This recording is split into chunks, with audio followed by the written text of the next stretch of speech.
January 7th, 2025. Los Angeles started burning.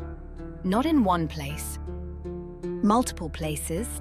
At 10:30 a.m., the first major fire broke out in Pacific Palisades. Within hours, flames spread toward Malibu. Then, at 6:18 p.m., another fire appeared in Eaton, Altadena. Later that same night, around 10:30 p.m., a third fire started in Silmar, San Fernando. 3 fires. One day. By January 9th, Los Angeles looked less like a wildfire zone and more like a city under siege. Governor Gavin Newsom called it one of the most devastating natural disasters in US history. Around 12,000 structures were destroyed. More than 100,000 people evacuated.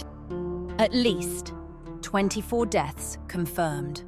Damage estimates reached between $135 and $150 billion, making it potentially the most expensive wildfire disaster in American history. But this didn't feel like one wildfire that spread out of control. Tonight, we are going to talk about the details why people think that this is intentional. Welcome to the podcast You Can't Unhear. The first theory: somebody started the fires. Okay, let's start with the first major suspicion people focused on.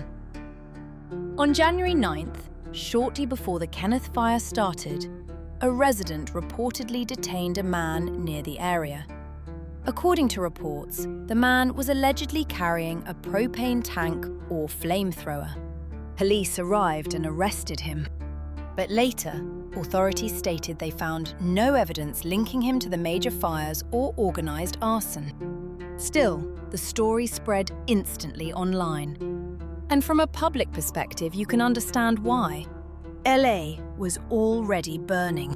People were exhausted, terrified, watching entire communities disappear. Then suddenly there's a report about someone carrying equipment that could start fires near another fire zone. That alone was enough to trigger suspicion.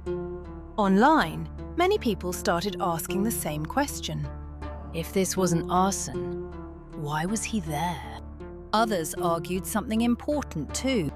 California wildfires caused by humans are not uncommon. According to CAL FIRE data, a large percentage of wildfires every year are started by human activity. Power lines, cigarettes, campfires, equipment failures, or intentional arson. So for many people, the idea of human involvement didn't sound impossible at all. But there's a difference between possible and proven. Authorities later confirmed the Palisades and Eaton fires were not caused by lightning. Still, investigators could not immediately determine one exact cause, tying everything together. The second theory: the water shortage. This theory gained massive traction. During the fires, reports emerged that several hydrants in affected areas lost water pressure or ran dry. Videos started circulating almost immediately. Firefighters standing near empty hydrants. Residents watching flames spread while water systems struggled. Then people learned about the Santa Ynez Reservoir in Pacific Palisades. The reservoir reportedly held around 117 million gallons of water, but had been offline for repairs after damage to its protective cover. That detail changed the conversation online. Suddenly, people weren't just talking about wildfires, they were talking about preparedness. Then another claim started spreading. Many posts accused Governor Gavin Newsom of redirecting California water supplies months earlier to protect endangered smelt fish populations. The claim was framed online as proof the government intentionally weakened water access before the fires.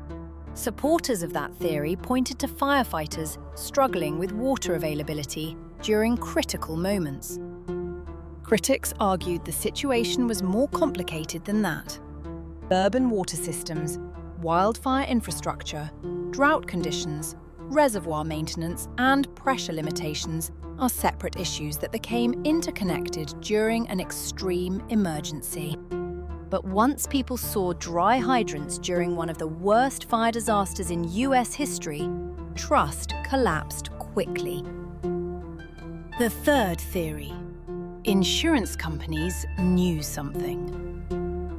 This became one of the biggest talking points.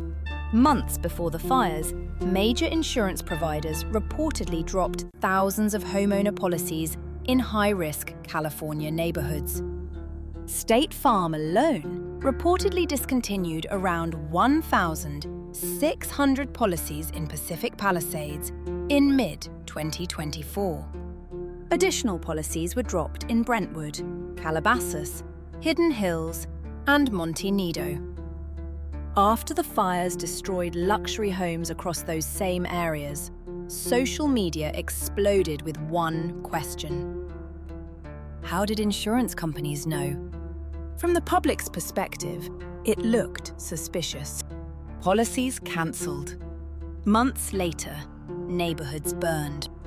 But insurance companies had already been warning about California wildfire risk for years.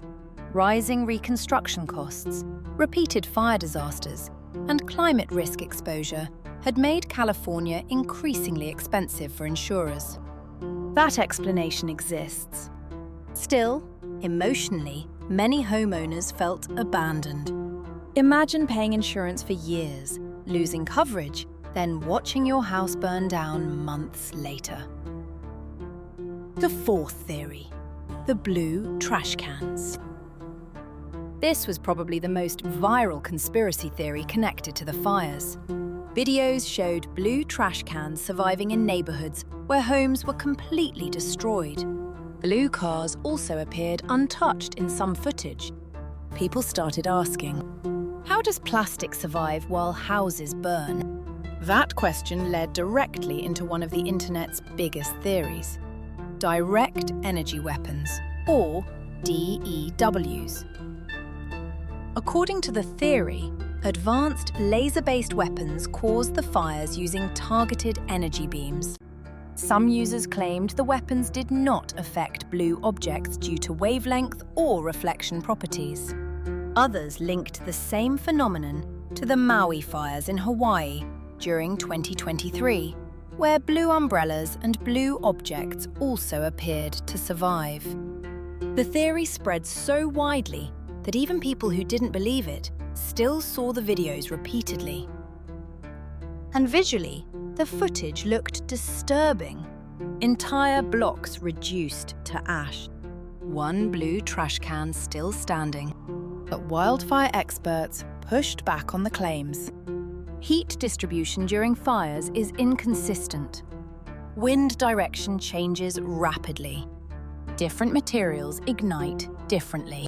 Some plastic objects can partially melt, yet remain standing, while surrounding structures collapse. Cars can also survive depending on proximity, heat exposure, and fuel ignition. Still, online audiences kept focusing on one thing. The pattern looked strange.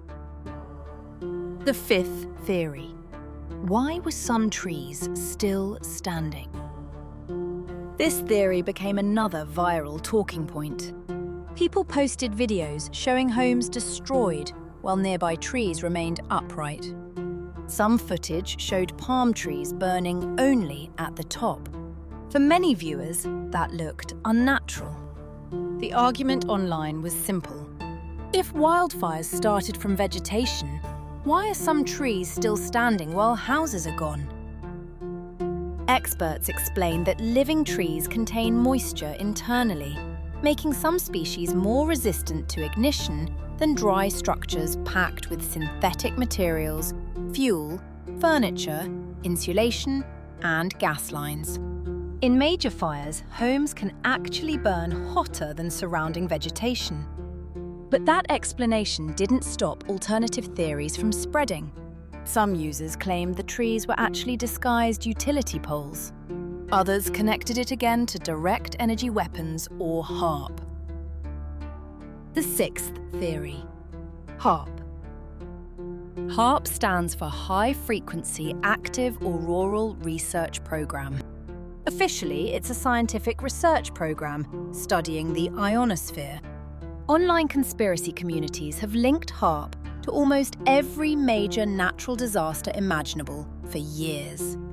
Earthquakes, storms, floods, and now the LA fires. The theory claimed HAARP technology manipulated atmospheric conditions or created fire-triggering events over Los Angeles. Some believers argued microwaves targeted metal-rich structures, explaining why homes and vehicles burned while certain trees remained standing. Scientifically, there's no verified evidence supporting HAARP causing wildfires. But the theory gained traction for one reason. The fires felt unreal. The seventh theory. The Smart City Plan. This theory focused less on how the fires started and more on motive. During the fires, people rediscovered Los Angeles' smart city development plans, published years earlier. The city had openly discussed technology-focused urban modernization projects since around 2019. Conspiracy theorists connected those plans directly to the disaster.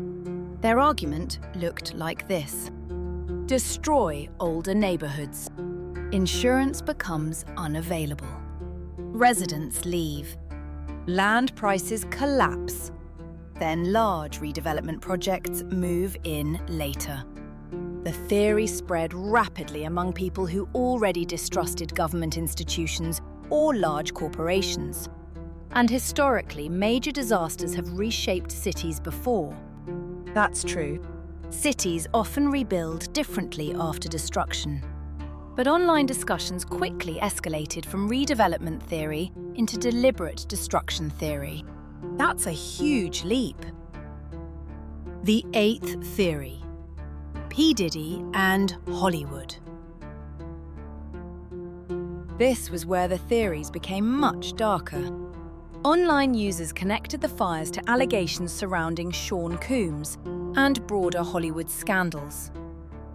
Videos resurfaced featuring people warning about future fires or explosions in Los Angeles tied to hidden crimes, celebrity networks, or underground tunnels.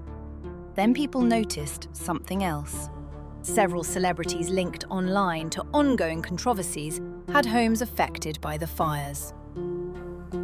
That connection alone fueled massive speculation. Some theorists claimed the fires were started to destroy evidence. Others claimed underground tunnels beneath Los Angeles, or near the Getty Museum, were connected to elite criminal activity. No verified evidence publicly confirmed those claims. But emotionally, these theories spread fast for a reason. By 2025, public trust in Hollywood had already been heavily damaged. Scandals involving powerful figures, abuse allegations, leaked documents, and celebrity investigations made people more willing to believe extreme claims. Until now, we still don't have any clear answers. Whether people believe the theories or not, the facts remain unchanged. The destruction was real. Families lost homes. People evacuated with minutes to spare. Entire communities disappeared. Some residents returned to find nothing left except foundations and ash. Everyone fights over narratives while survivors are still processing trauma. While the internet argues about lasers, blue trash cans, and secret agendas, thousands of real people are still dealing with what happened physically and emotionally. That part is not a theory. As always, stay safe out there, guys. See you on the next episode of the podcast You Can't Unhear.